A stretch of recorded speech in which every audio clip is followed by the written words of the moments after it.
Après les arnaques à la cagnotte, l'influvoleur Dylan fait face à des accusations de trafic d'êtres humains, de racisme et de business assez douteux. Et cette histoire prend des proportions qui sont immenses, je vous explique tout. C'est le rappeur Booba qui a fait ses révélations sur ses réseaux sociaux. On y découvre des vocaux où Dylan évoque un projet en rapport avec des plateformes interdites aux moins de 18 ans, dans le but d'inciter des femmes à produire du contenu pornographique en prenant d'énormes commissions. Ça veut dire que voilà, en fait on veut sauver les de faire les et du coup en fait c'est que du virtuel.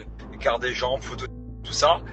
Et en fait, on lui donne 20%. Le rappeur ne s'est pas arrêté là puisqu'il a publié des audios où on entend l'influvoleur avoir des propos racistes alors qu'il vit lui-même dans un pays arabe. Kamel, le monteur, lui, c'est le pur arabe de... Même si c'est un arabe, et t'as vu, j'ai du mal avec les arabes. Ça n'a aucun sens. Et enfin, il y a également des audios où Dylan évoque un projet de trafic d'enfants. Je dis pas que c'est pour moi, je dis qu'il y a à peu près 150 000 euros de documents à payer, à régler avec les avocats, les ci, les ça, alors que je prends tout dans ma poche. Jazz et Laurent envisageaient d'adopter un enfant, c'est alors qu'il a pensé à mettre un stratagème visant à arnaquer le couple dans le cadre d'une adoption. Il va même jusqu'à détailler son plan pour voler des enfants. En fait, je vais prendre le passeport de n'importe quel pote à moi qui a une fille noire, qu'il regarde la photo, mais vite fait, tu vois, j'aurai la fille, elle sera à ma main. Ce qui a poussé Jazz à réagir, elle explique qu'elle souhaite effectivement adopter un enfant, mais qu'elle n'était absolument pas au courant. Elle devrait payer pour cette adoption, elle demande par ailleurs des excuses de sa part. L'influvoleur de son côté a réagi à travers une story en pointant du doigt la personne qui a révélé ses manigances. Mais c'est pour ça, ce que je veux dire par là, c'est méfiez-vous de votre entourage.